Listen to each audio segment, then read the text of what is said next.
Yo everybody, what's going on? This is Keegan from Kman Reviews. If you enjoyed this review, make sure you hit that like and the subscribe button. And if you have any opinions at all that you would like to share, make sure to leave them down in the comment section. James and the Shame, Human Overboard. James and the Shame is the country music project of YouTuber, comedian, and one half of Good Mythical Morning, Rhett. I first heard about this sudden venture with the release of his debut single, Believe Me, and was eagerly awaiting the announced album, and here it is, the debut album, Human Overboard. And you know what? Let's just dive right in. What are my thoughts on Human Overboard? Let's find out as I review it, track by track. We will start with the singles, with there being 3 of them, the first being the opener and the aforementioned Believe Me, which I did a track review on. If you want my comprehensive thoughts on that, you can check out that video, the link will be in the corner. To give a quick TLDR though, I think this track is a fantastic modernization of the classic country sound you'd get from your Haggard or Jones, with some potentially touchy yet truly honest lyrics. Very good song. The second single, Where We're Going, has a bit more of a jovial skip in its step than the lead-off single. It's very carefree and much calmer as well, most noticeable in the balmy plucks of the guitar riding steadily as the snappy pounds of the percussion added the irresistible vibe. I love Rhett's idyllic voice. I can just see him and his wife, who provided background vocals, performing this track on a bright sunny day on like a gazebo surrounded by friends. It's a peaceful track. The lyrics here do show his deconstruction, although much less bluntly so than on Believe Me. Instead, this track just comes off like escaping your hometown and moving with your significant other. It doesn't matter where they're going as long as they're together. Yeah, this track is just unbridled bliss. Fantastic stuff. And the third and final single, Give a Damn, presents a bit of a honky-tonk, plucky groove to it with some more impactful rustling percussion, and the guitar flutters behind it all. The song also utilizes a crying steel guitar along with an out-of-nowhere solo after the first chorus, which then returns at the end. It jumps around a lot with its sound while Rhett possesses a bit more power behind his voice, as the track really seems to evoke this sing-along energy with the backing vocals and stamping rhythm. Very captivating and an all-around amazing singles run. Let's see how the rest of the album compares. Now for the rest of the tracks. Flash of Rationality feels very similar to Where We're Going, but with the tonal melancholy of Believe Me. It's got a palpable bounce, especially on the crowd-assisted verses, but it's perfectly paired with the wailing steel guitar and the warm acoustics, which allows Rhett's calm voice to shine through as he sings about being perfectly content in his own head with his current thoughts and doesn't really want to hear anything to try and offset that. Very solid track here, not a favorite per se, but still good. Sorry is one of the weaker cuts for me. It just doesn't click with me like the rest of the album does, and I think that's partially due to how clunky the pacing of the song is. It's not really slow, but man, the way Rhett spaces out the syllables makes it feel slow, and only coming in at track 4 between the sprightly Give a Damn and the jaunty Where We're Going, it feels very out of place. That being said, the instrumental is solid enough, of course leaning more into the mellow side of country with rustling percussion and gentle guitar work. The lyrics are pretty potent though, and easily the centerpiece of the track, dealing with his parents who brought him up on religion only for him to break it all down. They're worried he won't join them in the afterlife, but he tries to reassure them that there's nothing wrong.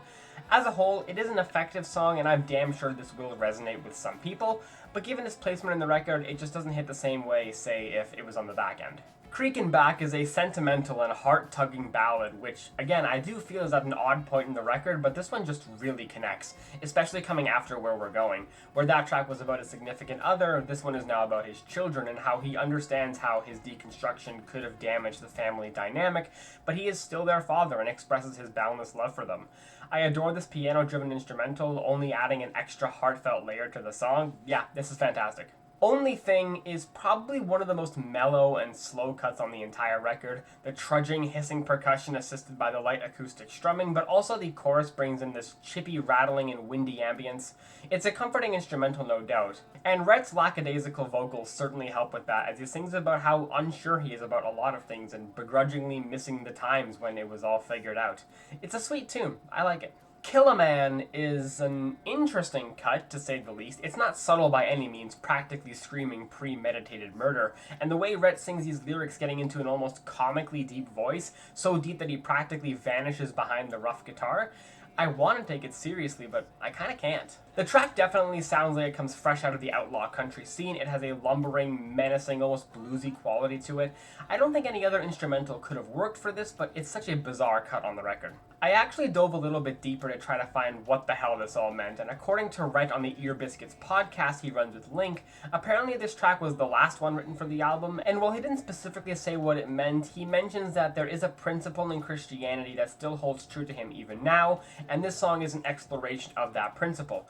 Now, as someone who was never religious, I don't quite know what that means, and if you have any thoughts on what that might mean, please drop them in the comments. But looking at the song itself, it's very blunt and doesn't even remotely come off like it has a second meaning. That could possibly just speak to Rhett's songwriting genius, but placed alongside tender tracks about family and love, it's a very stark contrast, and I'm not sure how well it works in the context of a record like this. In Vain certainly ties Kill a Man for its bluntness, and it really doesn't try to sugarcoat or make anything subtextual. This is just another track where I feel like I have little to comment on lyrically, purely because I'm not familiar with a lot of these experiences listed here, but the gist of it seems to be that there's just so much done in the name of Jesus, some extremely unnecessary stuff I'm not going to mention since I don't want to evoke a religious debate, and also I'm just not qualified enough to agree or disagree or help form my own contentious theories. So if you want to go check it out, the lyrics are on Genius, go read them for yourself. What I can comment on, though, is the music and the sound of the track, and I enjoy it. I do think it's one of the more one-note tracks on the album, but it sure as hell isn't a bad note. We get some light, sauntering, plucky acoustics, more cries of the steel guitar, sandy percussion, a little bit more of a nasally delivery from Rhett, which I don't think works as well, but it's not the worst vocal effort on the album. Not a standout track by any means, but it's pleasant enough. Fruit opens up with some clicky yet amiable guitar plucking, very gentle, pleasant opening as Rhett sings in a similar tone, probably the track that comes off like the least country on the record. This one almost feels like some slower indie pop. That country element does show up for the choruses, delivering that signature twang for the genre in more muted guitar, but the strings that come in are a very nice touch too. Lyrically, the track probably has the most to unpack here out of any song on the record, and again, I don't feel like it's necessary for me to pick that all apart when I'm not too familiar with it. Again, lyrics are on Genius, go check them out there. But ultimately, Rhett just seems tired about not feeling the love and peace and doesn't have the patience to argue about it anymore. I do like the track, it has a warm tone to it. And finally, the closer Old Letters instantly stands out with this unique, plucky guitar, giving off more of a folky, kind of campfire vibe to it.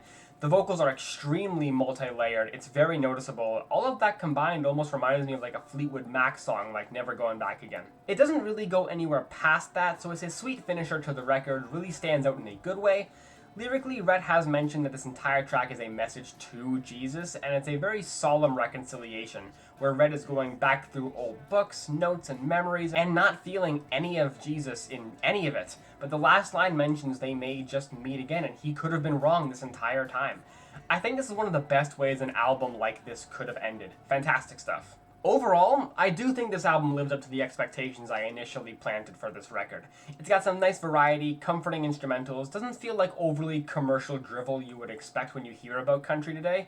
Probably one of the better releases in the genre this year. I think the concept is earnest enough, certainly thought-provoking, and I like how well the lyrics are articulated. It may have a few duds here and there, but all in all, a damn great record. I can't wait to see what comes out next. I'm feeling a 7.5 out of 10 on this album. Well guys, hope you enjoyed that review. Thank you all so much for watching, and I will see you in the next one. Peace.